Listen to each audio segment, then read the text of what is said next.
Speak skill and personality development के अंतर्गत जो भी हमारे ये टॉपिक थे कल मोस्टली आप लोगों को समझ में आ गए होंगे। थोड़ा मोटा मोटा हम इसको थोड़ा और रिवाइज कर देंगे। अब इसके बाद में जैसे कि कुछ ऐसे टॉपिक्स हैं जो हमारी पर्सनैलिटी को डेवलपमेंट के साथ साथ में कुछ नॉलेज भी देती है ना। नॉलेज के साथ साथ में बहुत सारी चीज़ें हमें कि किस तरह से हमें दूसरों को सुनने की कला आना चाहिए, खुद पर भरोसा करना चाहिए, या स्वयं की वैल्यू हमें कितनी हमें स्वयं की वैल्यू है ना। अरे यार मेरे से तो हो रहा नहीं है, तो स्वयं की वैल्यू अरे क्यों नहीं होगा, मैं तो कर सकती हूँ। तो ये स्वयं की वैल्यू, स्वयं पर भरोसा, खुद पर जब तक हम भरोसा नहीं रखेंगे तो हमारी पर्सनैलिटी कैसे अट्रैक्टिव होगी। तो फिर ऐसा लगेगा हम दूसरों को ही फॉलो कर रहे हैं, खुद की तो हमारी पर्सनैलिटी है ही नहीं है। बॉडी लैंग्वेज, जब भी आप कोई काम करते हैं कॉन्फिडेंस के साथ में आपकी बॉडी लैंग्वेज, आपके उठने का तरीका, बैठने का तरीका, बॉडी लैंग्वेज आपको एक क्या होता है ना, अलग से ही बिना कुछ कहे बॉडी लैंग्वेज से भी बहुत सारी चीज़ें समझ में आ जाती है ना। आपकी आंखों से, आपकी स्माइल से, आपके एक्सप्रेशन से और आपके हाव भाव से, है ना। या फिर आपके जो भी हम मूवमेंट करते हैं ना, मूवमेंट से हमारी बॉडी लैंग्वेज का लोगों के ऊपर बहुत प्रभाव पड़ता है। पॉजिटिव सोच तो डेफिनेटली वो हमारी पर्सनैलिटी को और डेवलप करती है। नेगेटिविटी हमारे पास में बहुत सारे आसपास में, बट पॉजिटिव सोच हमको और कहीं बहुत कहीं आगे लेकर जाती है। इसके अलावा हमारा कंपैरिजन, हमें कंपैरिजन दो तरीके से, एक तो हमें किसी दूसरे के जैसा नहीं बनना, वो कंपैरिजन नहीं करना। कंपैरिजन करना है हमें अच्छी चीज़ों के लिए, है ना, कि अरे वो अगर ये कर सकते तो मैं क्यों नहीं कर सकती।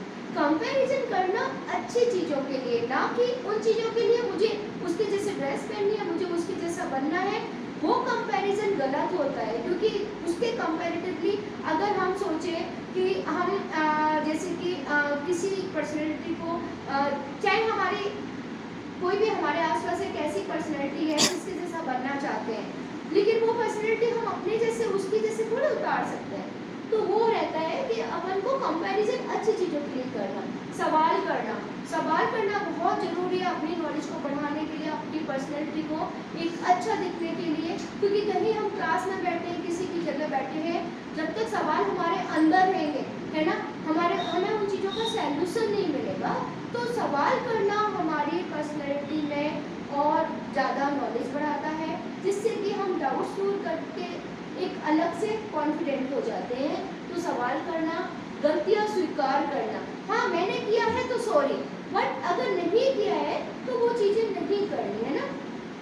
क्योंकि लाइफ में कई बार देखिए, पूरी लाइफ है, पूरा दिन होता है, कहीं ना कहीं छोटी मोटी गलतियाँ, अरे मैं तो कर ही नहीं सकती, इस चीज़ को नहीं करना चाहिए। यदि हमें लगता है कि हमसे किसी के थ्रू गलती हुई है या किसी के लिए गलती हुई है, काम करते हुए गलती हुई, सामने वाला कहता है नहीं आपसे गलत हुआ है, सॉरी, आगे से नहीं कहूँगी। तो जब हम अपनी गलती को सुधार के चलते हैं ना, तो सुधार के चलने के साथ में हमारी दूसरों के सामने और अच्छी इमेज बनती है ना, कि सॉरी बोलना। और अगर आप इस चीज़ के लिए अड़ जाओ कि नहीं मैंने तो ये किया ही नहीं, तो क्या होता है ना, एक दूसरी इमेज हमारे सामने आती है। तो गलतियाँ स्वीकार करना बहुत ज़रूरी है।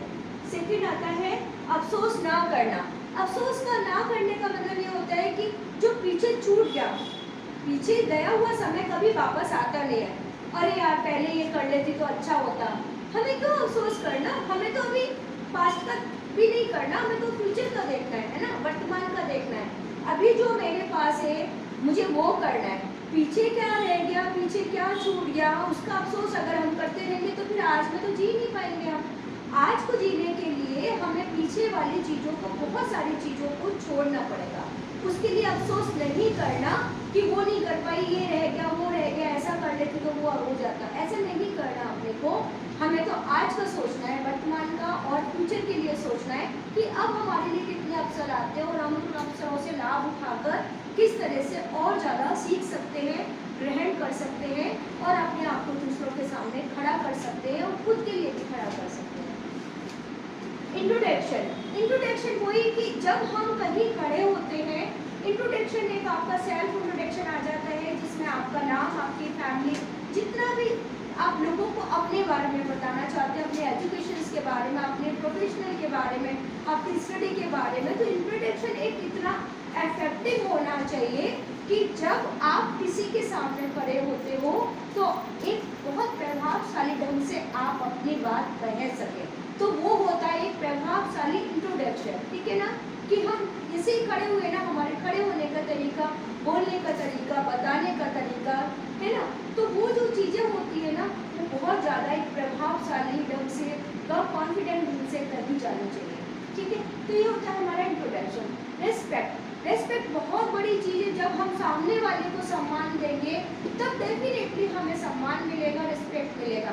हम किसी को गलत बोल रहे हो, अगर हम ये एक्सपेक्ट करते हैं कि वो हमें अच्छा बोले कि मैं तो बड़ी हूँ, मेरे से तो वो बोल ही नहीं सकते ऐसे, और आप उनको कुछ भी बोलो, तो ये गलत है ना, ये गलत है। क्योंकि जब हम सामने कोई छोटा है, छोटा बच्चा है, बड़ा है, कोई भी है, हमारे सामने साथ वाले ही है, जब तक हम उनको रेस्पेक्ट नहीं देंगे, रेस्पेक्ट से बोलना, उनका आदर करना, या फिर एक रेस्पेक्टली अपना व्यवहार जब होता है, तो सामने वाला भी हमें उतना ही रेस्पेक्ट देगा। तो ये हमारी लाइफ का बहुत इम्पोर्टेंट पार्ट है, किसी को मान सम्मान देना। प्रैक्टिस, प्रैक्टिस बहुत ज़रूरी है। पूरा होल लाइफ में हम बहुत सारे काम करते हैं, लेकिन जब तक वो प्रैक्टिस में नहीं लाते, जब तक वो हम उसमें परफेक्शन नहीं होता। हमें परफेक्ट होने के लिए रेगुलर प्रैक्टिस की बहुत ज़रूरत होती है। चाहे एक रोटी ही बना रहे हैं, रोटी जब तक गोल नहीं आएगी, जब तक हम 25 बार उसको सुधारेंगे, है ना, काम जब तक आपका परफेक्ट नहीं होगा, जब तक प्रैक्टिस नहीं होगी, है ना। तो 3 P हमारी लाइफ में बहुत काम इम्पोर्टेंट करते हैं। एक तो प्रिपरेशन, किसी भी चीज़ की आपने तैयारी की, मुझे वहाँ जाना है, खुद को प्रिपेयर्ड किया, है ना, फिर उसकी प्रैक्टिस करें। प्रिपेयर होने के बाद में जब आप कोई काम शुरू करते हो तो वो प्रैक्टिस पर डिपेंड करता है, प्लस आपका परफेक्शन। प्रैक्टिस के बाद ही आप किसी काम में परफेक्ट हो पाओगे, अदरवाइज फिर आपका कहीं ना कहीं कोई काम छूट जाएगा, या कहीं कोई मिस्टेक हो जाएगा। तो सारी तरीके से परफेक्ट होने के लिए हमारी प्रिपरेशन, प्रैक्टिस एंड परफेक्शन ये बहुत ज़रूरी है, और वो हमारे प्रैक्टिस पर डिपेंड करता है। नोटिंग, नोटिंग का मतलब क्या है कि जब हम किसी सामने वाले को सुनते हैं या हम उसके लिए किसी काम के लिए एग्री करते हैं, तो अपन हाँ या ना में अपन नोटिंग करते हैं ना।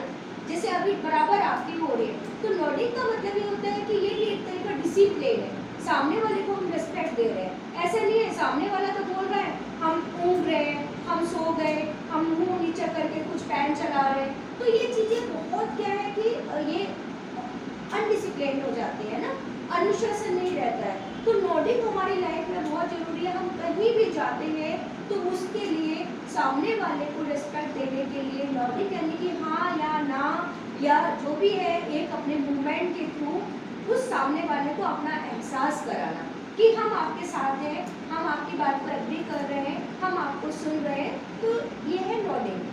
कन्वर्सेशन, चर्चा, जैसा कि मैं कल से ही कह रही थी, कन्वर्सेशन होना चाहिए एक अच्छे विषयों पर, एक अच्छी टॉपिक्स पर, और वो बराबर उसको आप जब अपना ज्ञान बढ़ाने के लिए किसी भी टॉपिक पर लगातार कन्वर्सेशन करते हो, तो हमें याद करने की जरूरत नहीं होती है ना। डेफिनेटली हमारे माइंड में वो चीज़ें जो चर्चा हमारी हो रही है ना ग्रुप में, एक दूसरे के साथ में, तो वो कन्वर्सेशन क्या है हमारी लाइफ में बहुत ज़रूरी है।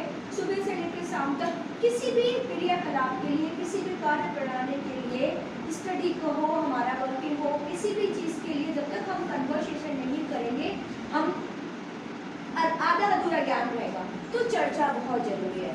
एंड टॉपिक डिस्कशन, किसी भी टॉपिक पर डिस्कशन बहुत ज़रूरी है, क्योंकि जब हम एक दूसरे के साथ में डिस्कस करके चलते हैं ना, तो बहुत सारी छोटी छोटी प्रॉब्लम्स दूसरों के जरिए निकल के आती हैं, और उससे और ज़्यादा नॉलेज हमारी बढ़ती है। हमारा टॉपिक हमें इजीली बहुत अच्छे से उसका जो सेंस है वो समझ में आने लगता है जब हम टॉपिक डिस्कसन करते हैं, ठीक है। अब अगर मैं फर्स्ट से कल से बताऊँ, एक बार पहले आप पॉज कर दो।